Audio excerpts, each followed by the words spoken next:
अस्सलाम वालेकुम। जब आप डॉक्टर ओबेसिटी क्लिनिक आते हैं तो यकीनन आपके जहन में बहुत सारे सवालात होंगे। ये वीडियो उन सवालात का जवाब देने के लिए ही बनाई गई है।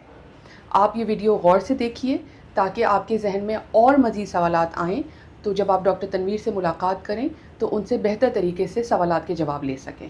हाँ, अस्सलाम वालेकुम। मेरा नाम डॉक्टर तनवीर राजी है। मैं मेटाबॉलिक एंड बेरियाट्रिक सर्जन हूँ। मोटापा एक बीमारी है जिस तरह और बहुत सारी बीमारियाँ होती हैं, और इस बीमारी के अंदर गैर ज़रूरी इजाफ़ी और नुकसानदेह चर्बी जिस्म में जमा हो जाती है, जो जल्द के नीचे भी जमा होती है, जो बज़ाहिर नज़र आती है। और एक चर्बी वो होती है जो खून की नालियों में, जिगर में, दिल में, आंतों के आसपास जमा हो जाती है, और इसके नतीजे में बहुत सारी बीमारियां आती हैं। तो मोटापे का सबसे बड़ा नुकसान ये है कि इंसान की उम्र कम हो जाती है, वो अपनी तभी उम्र तक नहीं जी पाता। क्यों नहीं जी पाता?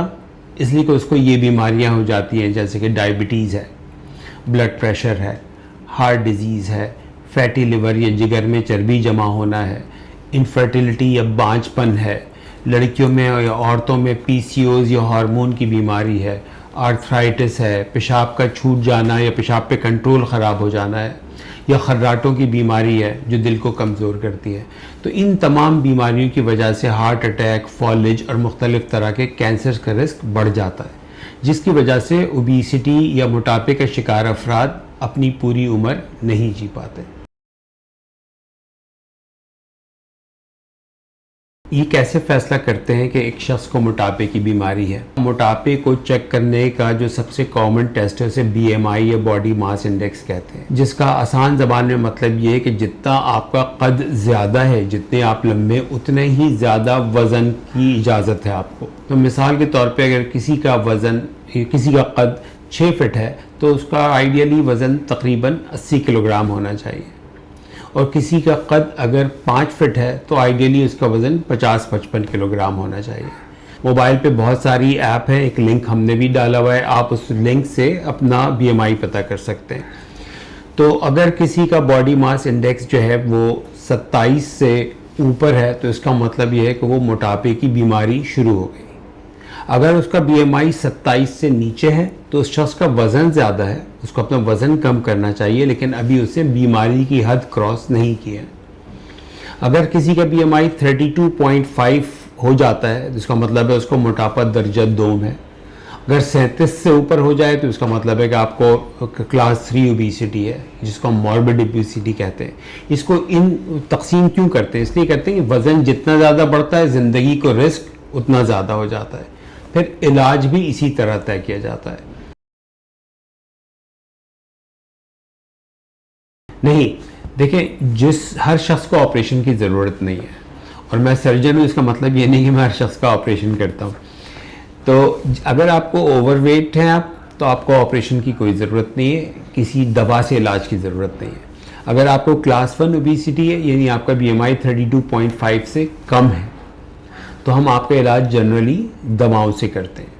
लेकिन अगर आपको इसके साथ कोई बीमारी भी है, diabetes, blood pressure, high cholesterol, इस तरह की चीज़ें, तो हम ऑपरेशन को ज़रूर कंसिडर करते हैं।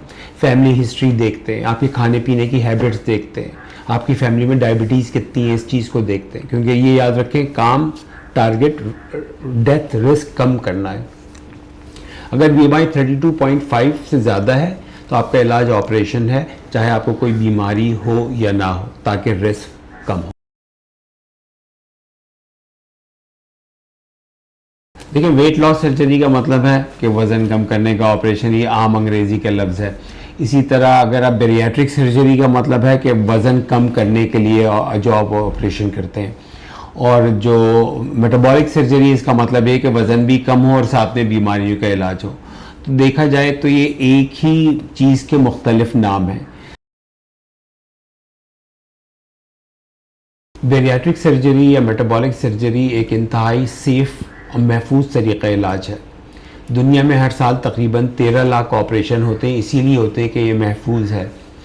और जिस तरह बच्चादानी निकलवाने का ऑपरेशन, जिसे हिस्टेक्टमी या यूट्रस निकलवाना कहते हैं, या पित्ती की पथरी का ऑपरेशन जिसे कोलिसिस्टेक्टमी या लैप्रोकोली कहते हैं, और एक तीसरा ऑपरेशन घुटने बदलवाने का ऑपरेशन, तो जितने सेफ़ वो ऑपरेशन है उतना ही सेफ़ ये भी ऑपरेशन है। तो जितने कम रिस्क उसमें है उतना ही कम रिस्क वेट लॉस सर्जरी में।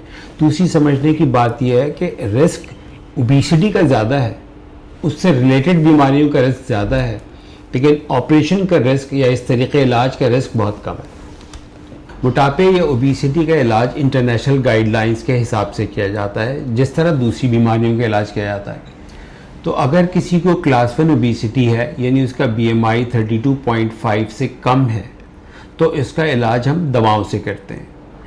अगर उसको BMI इतना ही है, लेकिन अगर उसको कुछ बीमारियां हैं, तो हम उसको लिए ऑपरेशन को कंसिडर करते हैं। ये क्यों करते हैं? इसलिए कि ज़िंदगी को बीमारियों की वज़न कम है, लेकिन बीमारियां हैं तो रिस्क बढ़ गया। अगर किसी का BMI 32.5 से ज़्यादा है, तो फिर उसका इलाज ऑपरेशन के ज़रिए किया जाता है। तो इसकी लॉजिक क्या है? क्योंकि हमारा मकसद ये है कि वज़न कम हो और फिर एक लंबे अरसे के लिए वज़न कम रहे। वज़न कम कर लेना फिर दोबारा बढ़ जाना, इसका सेहत के मामले में कोई फ़ायदा नहीं है। तो अगर किसी का BMI कम है, हमें पता है कि जी इसको लॉन्ग टर्म रिस्क कम है, दवाओं के ज़रिए इसका वज़न कम होके कम रखा जा सकता है, तो हम उसका इलाज दवाओं से करते हैं। और जिसके बारे में हमें पता है कि इसका वज़न दवाओं से कम नहीं रहेगा, उसके लिए हम ऑपरेशन करते हैं।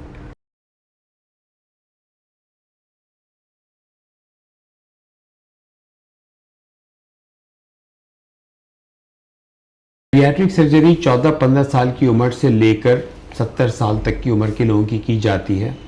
अब दुनिया के मखसूस सेंटर्स हैं जहाँ पे ऑपरेशन बच्चों में भी किया जाता है, और कम उम्र पे ऑपरेशन कराने की रीज़न ही यही है कि आपको पता है कि इन लोगों का वज़न आगे जाके और बढ़ेगा, इनको और बीमारियां लगेंगी। तो हम 15-16 साल के बच्चे देखते हैं जिन्हें टाइप 2 डायबिटीज़ होती है, जिनको ब्लड प्रेशर होता है, क्योंकि बैरियाट्रिक सर्जरी से जब वज़न कम होता है और हार्मोन सही होते हैं, तो माँ बनने का इम्कान बहुत बहुत बढ़ जाता है। क्योंकि आपको पता होगा कि PCOS या मोटापे की वजह से फर्टिलिटी ख़त्म हो जाती है।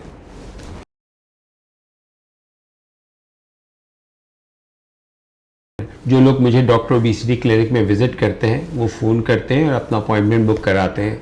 फिर वो क्लिनिक में आते हैं, यहाँ पे उनकी रजिस्ट्रेशन यानी उनका इंपॉर्टेंट इन्फॉर्मेशन हम लेते हैं, कंप्यूटर में फीड करते हैं, और उसके बाद उनका body mass index, blood pressure, pulse, ये तमाम चीज़ें चेक करते हैं। और उसके बाद वो वेटिंग रूम में उन मरीज़ों से मिलते हैं जो अपने फॉलोअप पे आए हुए होते हैं, जिनका ऑपरेशन हो चुका होता है। तो ऑपरेशन के बाद की जो ज़िंदगी है उसके बारे में उनको मरीज़ का पॉइंट ऑफ व्यू पता चलता है। फिर वो मेरी बैरियाट्रिक कोऑर्डिनेटर से मिलते हैं, जो उनका फर्दर मेडिकल डेटा लेके कंप्यूटर में फीड करते हैं। उसके बाद फिर हम उनको वो मुझसे मिलते हैं, मैं उनको बताता हूँ कि इन तमाम चीज़ों की रोशनी में आपके लिए बेहतर तरीक़ा इलाज क्या होगा। और इस फ़ैसले पे पहुँचने के लिए मैं मुख्तलिफ़ टेस्ट भी करवाता हूँ जिनकी मरीज़ को ज़रूरत होती है।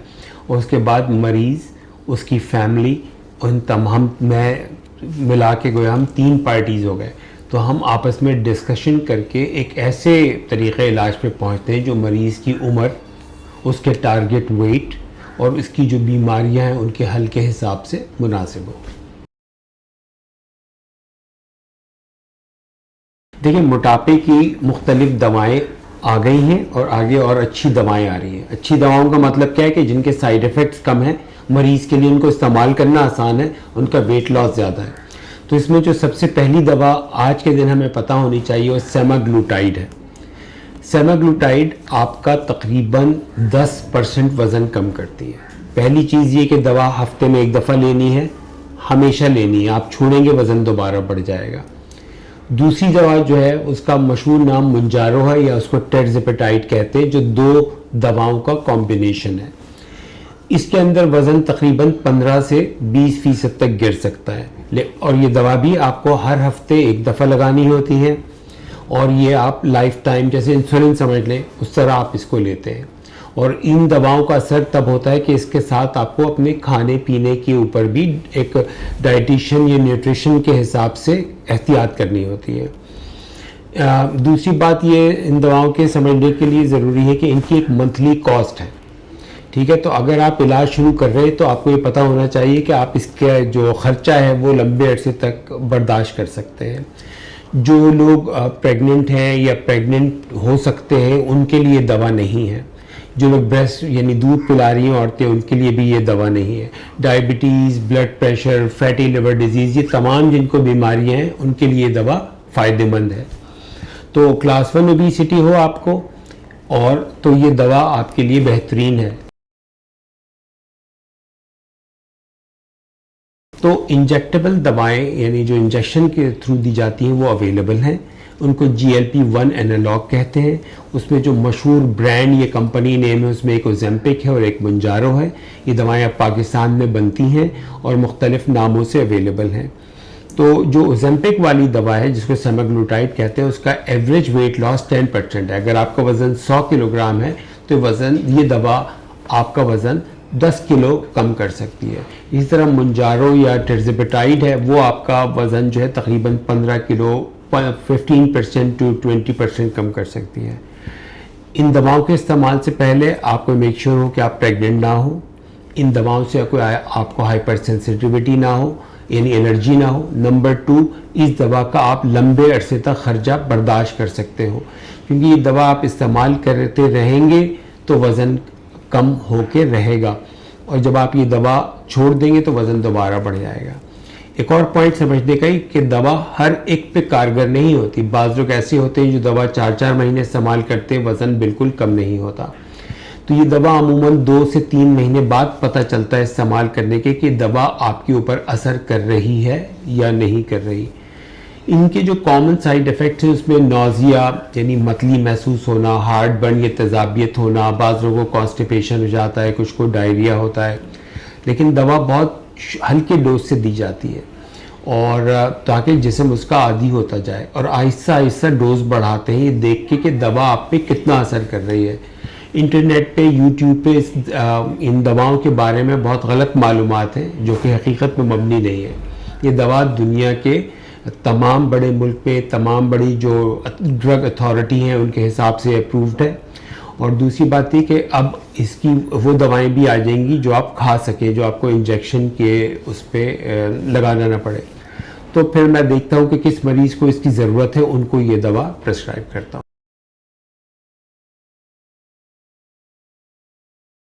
बेरियाट्रिक सर्जरी का नेमुल बदल इसलिए नहीं हो सकते कि जिन लोगों को ऑपरेशन की ज़रूरत है उनके लिए पहला इलाज ही ऑपरेशन है, और जिन लोगों को दवा की ज़रूरत है उनका इलाज दवा।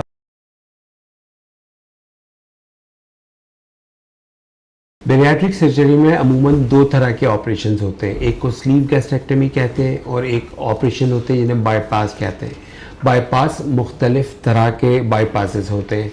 हम मरीज़ की जो एज है, उसका जो वज़न है, खाने पीने की आदतें हैं, फैमिली हिस्ट्री है, स्मोकिंग है या नहीं है, रिफ्लक्स या तेज़ाबियत या मुख्तलिफ तरह के फैक्टर्स देख के फिर तय करते हैं इस मरीज़ के लिए कौन सा ऑपरेशन सूटेबल है।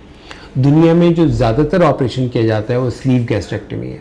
तो पहली चीज़ तो हो गई दवाओं से इलाज। दूसरी चीज़ ये कि और भी नॉन सर्जिकल प्रोसीजर्स हैं, जैसे इंट्रागैस्ट्रिक बलून है जिसके अंदर आप मैदे के अंदर एक बलून डाल देते हैं, वो वहाँ पे फूला रहता है, जगह उससे मैदे में कम होती है तो उससे भी कुछ वज़न कम होता है।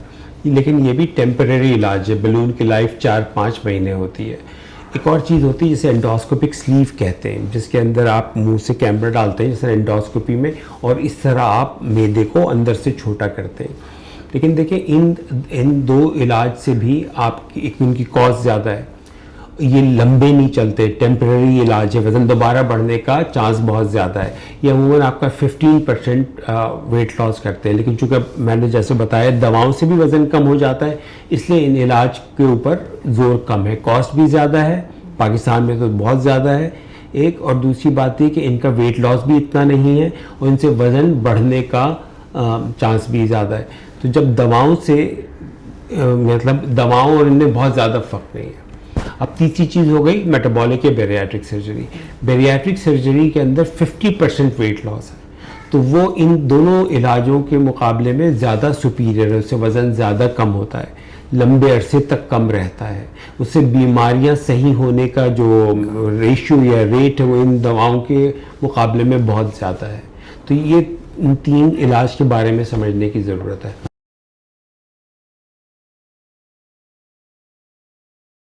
जैसा कि मैंने आपको पहले बताया कि क्लिनिक में जब फैसला हो जाए, मरीज़ के ब्लड टेस्ट हो जाए, बाद मरीज़ों को मैं एको भी करवाता हूँ, अल्ट्रासाउंड की भी ज़रूरत होती है मरीज़ों को, इन तमाम टेस्ट के बाद हम फैसला कर लेते हैं कि कौन सा ऑपरेशन करना है।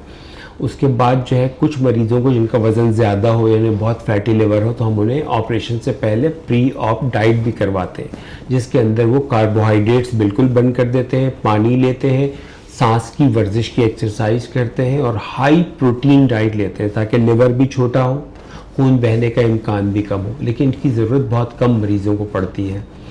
मरीज़ सुबह अस्पताल में दाखिल होता है, 1 घंटे का ऑपरेशन होता है जो लेप्रोस्कोपिक सर्जरी से किया जाता है, जिसे की होल सर्जरी भी कहते हैं। पेट में 4 या 5 छोटे सुराख करते हैं और उसके ज़रिए पेट में ऑपरेशन मुकम्मल करते हैं सेफली। और अमूमन ऑपरेशन के 1 घंटे से 2 घंटे के बाद मरीज़ चलना फिरना शुरू कर देता है। ऑपरेशन के फ़ौरन बाद हम उसे पानी, यखनी, नारियल का पानी, कच्ची लस्सी, लिक्विड्स यानी और कुछ दही देते हैं। मरीज़ तकरीबन 3-4 दिन इसी ऊपर रहता है। दर्द के लिए पैरासीटामोल का शरबत देते हैं और इसके अलावा अगर ज़रूरत पड़े तो कोई और दवा ऐड करते हैं। चलने इस ऑपरेशन में रेस्ट नाम की कोई चीज़ नहीं है, तभी हम 1-2 घंटे के बाद मरीज़ को चला देते हैं। मोटापे की वजह से, ऑपरेशन की वजह से, बीमारियों की वजह से रगों में खून जमना, जिसे ब्लड क्लॉट या पल्मोनरी एम्बोलिज्म का रिस्क बढ़ जाता है, उसके लिए मरीज़ को हम कुछ इंजेक्शन भी देते हैं, जिसको लोग आम ज़बान में खून पतला करने का इंजेक्शन कहते हैं, वो लगाते हैं। अगले दिन मरीज़ को हम छुट्टी कर देते हैं, घर चला जाता है वो, और फिर पहला फॉलोअप 4 से 5 दिन बाद होता है। मेरी क्लिनिक से तमाम मरीज़ों को बेरियाट्रिक कोऑर्डिनेटर डील करते हैं फॉलोअप के ऊपर, डेली बुनियाद के ऊपर। हम उनको हर चीज़ ज़बानी भी बताते हैं, समझाते हैं, उसकी वीडियो भी देते हैं और उसको लिखा हुआ भी देते हैं। इस ऑपरेशन के बाद सबसे अहम चीज़ जो है वो फॉलोअप है। बेरियाट्रिक सर्जरी से वज़न कम होने का प्रोसेस तकरीबन 1.5 से 2 साल का है। इसमें ऑपरेशन एक बहुत छोटा सा हिस्सा है, सफ़र बहुत लंबा है। तो और मुख्तलिफ, जैसे अगर आपका सिजेरियन सेक्शन हुआ है तो ऑपरेशन के बाद एक दफ़ा डॉक्टर के पास गया, उसने देखा हाँ ज़ख़म सही, आपकी छुट्टी हो गई जब तक कि आप दोबारा प्रेग्नेंट ना हो। ये ऐसा नहीं है, इसमें फॉलोअप लाजमी है। अगर आप फॉलोअप नहीं कर सकते, ये तरीक़ा इलाज आपके लिए नहीं है। कहीं जाके ऑपरेशन करवा लेना, फिर कोई फॉलोअप ना करना, क्या प्रॉपर डाइट लेनी है, क्या विटामिन खाने हैं, कब टेस्ट करवाने हैं, आपका वज़न तेज़ कम हो रहा है, सही कम हो रहा है या कम हो रहा है, इस चीज़ का फॉलोअप बहुत ज़रूरी है। इस पॉइंट को मैं जितना बताऊं वो कम है। तो बेरियाट्रिक सर्जरी के बाद जो ख़राब रिज़ल्ट आते हैं उसकी वजह ये फॉलोअप का ना होना है।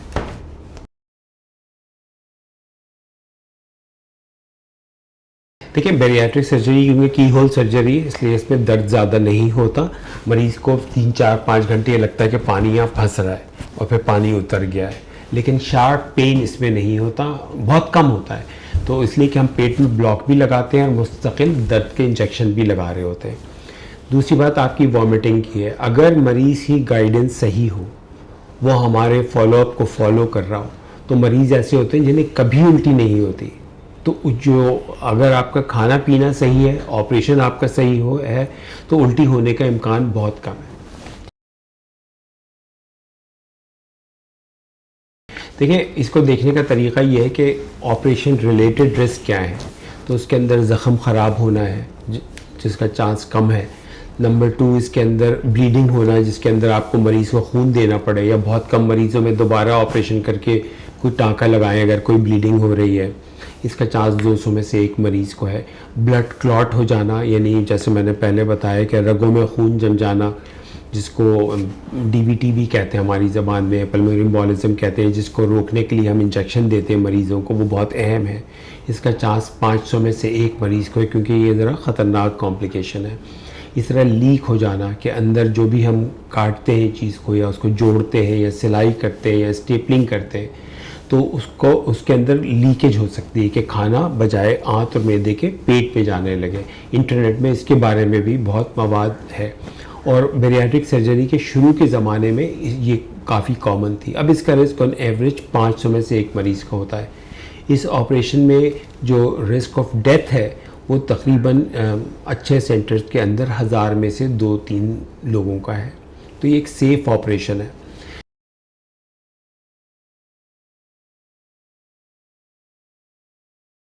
देखिए, जो मरीज़ आता है ना, उसका पहला सवाल ये होता है क्या मेरा वज़न कम होगा।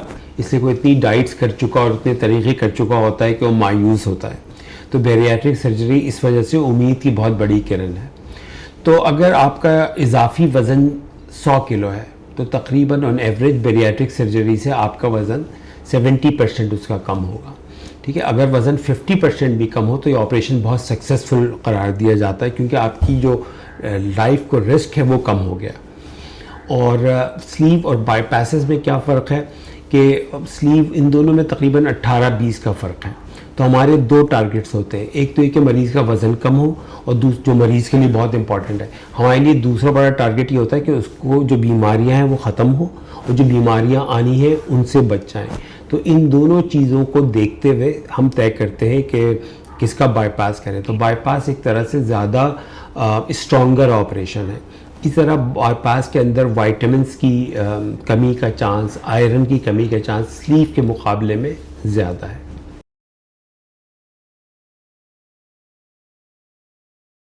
बैरियाट्रिक सर्जरी के बाद जो नंबर 1 चीज़ है कि आपके पानी या लिक्विड की इंटेक अच्छी होनी चाहिए, जो वज़न के हिसाब से होती है, और हम मरीज़ को उसके बारे में गाइड करते हैं। जैसे मैंने पहले जिक्र किया कि आपका प्रोटीन इंटेक बहुत अच्छा होना चाहिए, तो उसका भी ताल्लुक़ आपके वज़न से है। किसी का वज़न अगर 150 किलोग्राम है, उसकी प्रोटीन नीड ज़्यादा है, किसी का वज़न 70 किलोग्राम है तो उसकी प्रोटीन नीड कम है।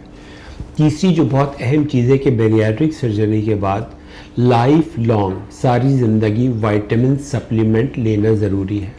विटामिन सप्लीमेंट क्या है कि इसके अंदर मुख्तलिफ़ तरह के minerals, vitamins, calcium, vitamin D, तमाम चीज़ें बैरियाट्रिक सप्लीमेंट में शामिल होती हैं।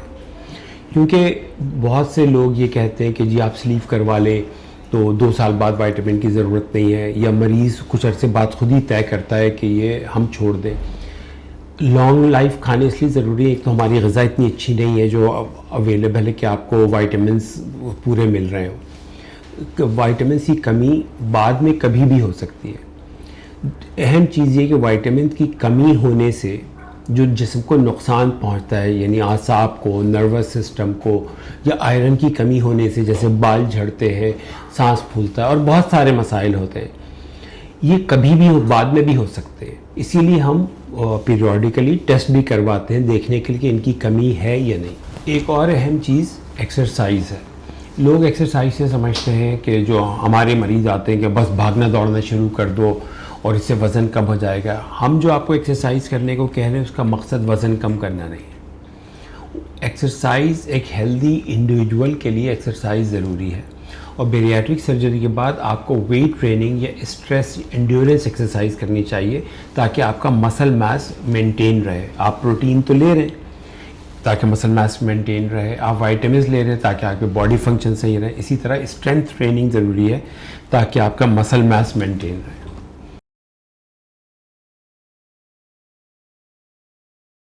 ऑपरेशन के बाद हम मरीज़ को गाइड करते हैं कि आप 4 से 5 दिन लें, फिर गाड़ी चलाएं, और डिपेंड करता है आपकी जॉब की नौइयत क्या है। अमूमन लोग एक दिन छोड़कर, मैं मरीज़ों को एडवाइस करता हूं कि आप 3 दिन तक तो कंप्लीट रेस्ट करें, घर पे रहें, चले फिरें, बेड रेस्ट नहीं है। उसके बाद आहिस्ता आहिस्ता आप अपने काम पे भी जा सकते हैं, ऑनलाइन काम आप जल्दी शुरू कर सकते हैं। ठीक है, उसी तरह चलने फिरने, नमाज़ पढ़ने, मिलने जुलने, किसी चीज़ पे कोई पाबंदी नहीं होती। 2-3 दिन बाद आप नॉर्मली ये काम शुरू कर सकते हैं। जो बहुत सारे मरीज़ बाहर से आते हैं तो अमूमन 3रे दिन 5वें दिन ट्रैवल करके बाहर चले जाते हैं। एक मिसकंसेप्शन ये है कि बैरियाट्रिक सर्जरी के बाद आप खाना नहीं खा सकते। ये बिल्कुल गलत बात है। बैरियाट्रिक सर्जरी के कुछ अरसे के बाद एक पाकिस्तानी मरीज़ जो है वो पौनी आधी रोटी एक दफ़ा बैठ के खा लेता है, लेकिन अगेन ये सब चीज़ें फॉलोअप पे डिपेंड करती हैं। एक दिन में नहीं होता, सीढ़ी चढ़ने के साथ ये काम होता है। तो आप अच्छा खाना खाते, कम खाना खाने पे आपका पेट बढ़ जाता है, मुस्तकिल जहन पे खाना खाने का ख्याल हावी नहीं रहता, खाना खाने को आप ज़्यादा एंजॉय करते हैं आप, लेकिन दिन में ज़्यादा दफ़ा खाना खाएंगे। ऐसा नहीं हो सकता कि आप 2 दफ़ा खाना खाएं और आप कहें कि जी काफ़ी है। आपको अपनी एक रिक्वायरमेंट है, प्रोटीन की एक नीड है जो आपको रोज़ पूरी करनी है। खाने में कोई चीज़ हराम नहीं है, आप मीठा भी खा सकते हैं, ठीक है, आप कार्ब्स भी ले सकते हैं, लेकिन आपको प्रोटीन अपनी जो इनटेक है वो पूरी करनी है। बहुत सारे मरीज़ और कुछ डॉक्टर भी समझते हैं कि बेरियाट्रिक सर्जरी जो है या वेट लॉस सर्जरी एक जो लास्ट रिजॉर्ट है, कि आप सब कुछ जब करके बेहाल हो जाएं तो आप बेरियाट्रिक सर्जरी करवाएं। ऐसा नहीं है।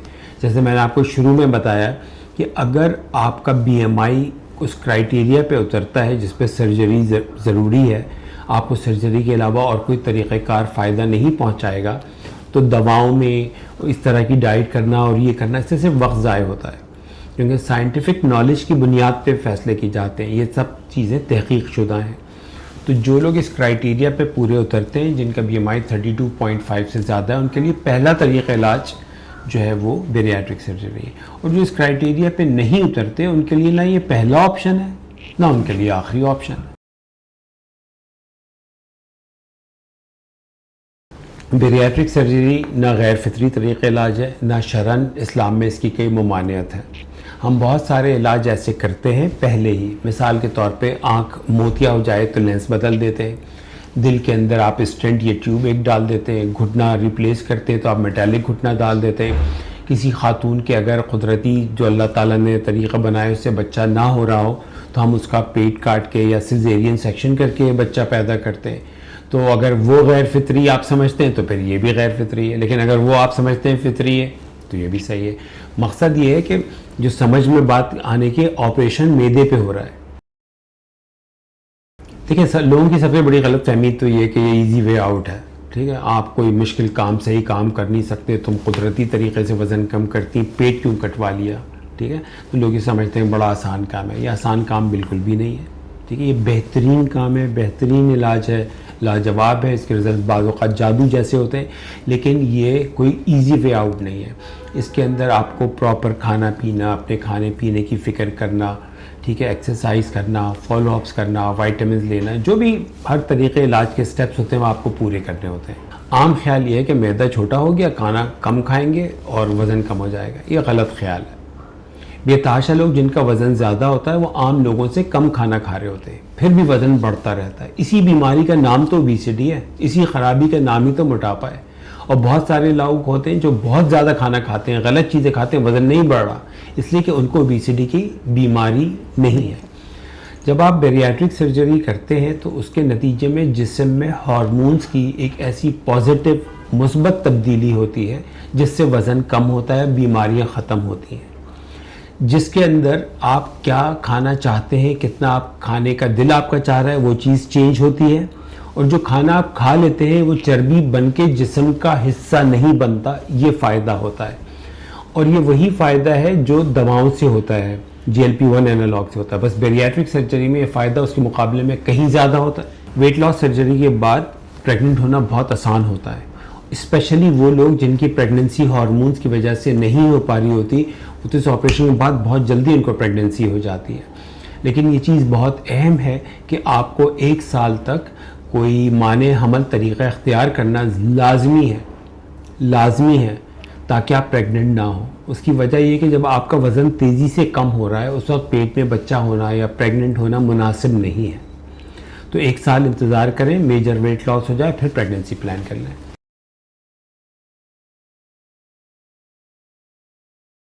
देखिए, वज़न कम करने का कोई भी तरीक़ा इलाज हो, दवाओं हो, जादू हो या ऑपरेशन हो, दोबारा वज़न बढ़ने का इम्कान हमेशा रहता है, क्योंकि एक क्रॉनिक डिजीज़ है। और बेरियाट्रिक सर्जरी के बाद तकरीबन 20 से 30% लोग ऐसे होते हैं जिनका वज़न कभी ना कभी दोबारा बढ़ता है।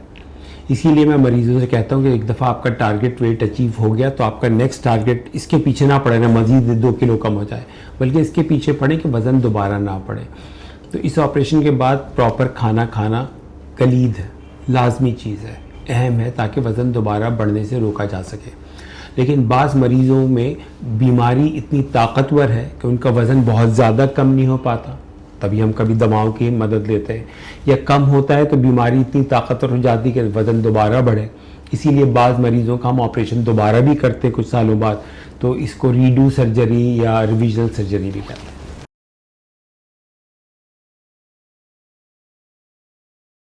जब हम ऑपरेशन का फ़ैसला कर लेते हैं तो मरीज़ सुबह अस्पताल में दाखिल होता है और उसके टेस्ट और तमाम चीज़ें पहले से मौजूद होती हैं और उसके बाद उसको एनेस्थेटिस्ट देखता है। ये ऑपरेशन जनरल एनेस्थीसिया में यानी मुकम्मल बेहोशी में किया जाता है। पेट के ऊपर वाले हिस्से में 4 या 5 छोटे सुराख की जाते हैं, 1/2 सेंटीमीटर के, 1.2 सेंटीमीटर के, और उसके ज़रिए ऑपरेशन मुकम्मल किया जाता है। स्लीप गैस्ट्रेक्टमी में तकरीबन आधा घंटा पौना घंटा लगता है और गैस्ट्रिक बाईपास में 1 घंटा लगता है। गैस्ट्रिक बाईपास भी 2 तरह के होते हैं, एक रोएनवाई गैस्ट्रिक बाईपास होता है, एक मिनी गैस्ट्रिक बाईपास होता है, जो मरीज़ से डिस्कस करके उसकी हेल्थ स्टेटस देख के हम तय करते हैं कि कौन सा होता है। ऑपरेशन मुकम्मल हो गया, उसके बाद मरीज़ को मैं 1 घंटे रिकवरी में, जो थिएटर के बराबर जगह होती है, वहाँ पे अंडर ऑब्जर्वेशन रखते हैं। फिर जब मरीज़ पूरा जाग जाता है, पानी का गिलास पीने के काबिल हो जाता है, तो फिर उसको कमरे में शिफ्ट कर देते हैं। तो अपने रूम में रहता है, थोड़ी देर सोता है और उसके बाद चलना फिरना शुरू कर देता है। उसको फिर हम स्पायरोमेट्री या भाप देना और सांस की वर्जिश करवाते हैं। पानी, यखनी, नारियल का, जो फ्रेश नारियल का पानी, उसके अलावा जो है कच्ची लस्सी, घुला दही, ये तमाम चीज़ों को खिलाते हैं।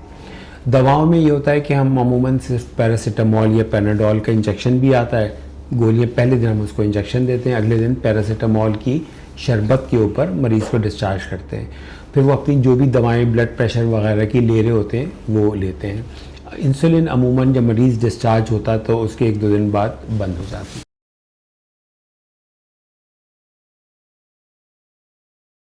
मेटाबॉलिक सर्जरी के बाद आप 4-5 दिन क्लियर लिक्विड्स और दही पे रहते हैं। उसके बाद आप ब्लेंडेड फूड पे आ जाते हैं। मसलन आपने हलीम, दाल, स्मूदीज़, लस्सी, दही, चिकन, कॉर्न सूप, उसमें अंडे डाल के इनको अपने ब्लेंडर में घुमाया, अपने हिसाब से उसको उतना पतला किया और थिक लिक्विड को पीना शुरू कर दिया। फिर आहिस्ता आहिस्ता आप उसमें पानी की क्वांटिटी कम करते हैं। तकरीबन 10-11 दिन बाद आप इन्हीं चीज़ों को बग़ैर ब्लेंड किए चमचे से खाने के काबिल हो जाते हैं। उस स्टेज पे हम आपको सॉफ्ट डाइट पे शिफ्ट कर देते हैं, जिसका मतलब है ऑमलेट हो गया, अंडे, hummus, कस्टर्ड, पुडिंग, ठीक है, पतले कीमे के यानी थोड़े गीले कीमा या शामी कबाब, इस तरह की चीज़ें हम आपको गाइड करते रहते हैं, लिख के भी देते हैं, वीडियोस भी बताते हैं, रेसिपीज़ भी शेयर करते हैं। ऑपरेशन को जब 1 महीना हो जाता है तो फिर आप सॉलिड चीज़ लेते हैं, क्योंकि सॉफ्ट डाइट में आप ये सीखते हैं किस तरह बहुत अच्छी तरह चबा के खाना है। फिर आप घर का बना हुआ खाना खाते हैं। कोई स्पेशल खाना या कोई स्पेशल डाइट नहीं होती, वही चीज़ें होती हैं जो घर में बनती हैं। रोटी हो गई, चावल हो गए। चावल खाना में एडजस्ट होने में टाइम लगता है काफ़ी, रोटी से आप फिर भी जल्दी एडजस्ट हो जाते हैं। तो अगर आप इसको गौर करें तो पहले दिन से लेके हमेशा तक जिस चीज़ पे एम्फेसाइज है वो ये है कि आपकी प्रोटीन इनटेक प्रायोरिटी है। ये नहीं होना चाहिए कि आपने बहुत सारा कार्बोहाइड्रेट या फैट या सैलड खा लिया, सब्ज़ी खा ली और आपकी प्रोटीन इनटेक पूरी नहीं हुई। तो हम आपको यही समझाते हैं कि आपके लिए किस स्टेज पे कितनी प्रोटीन इनटेक ज़रूरी है और ये आपको किन किन चीज़ों से पूरी करनी है। इस वीडियो का मकसद था कि आपको बेरियाट्रिक सर्जरी के बारे में सारी मालूमात मिल जाएं और मैं अपने तमाम मरीज़ों से ये कहता हूं कि आप ये अपॉइंटमेंट लेने के बाद ये वीडियो देखें, उसके बाद आप आएँ।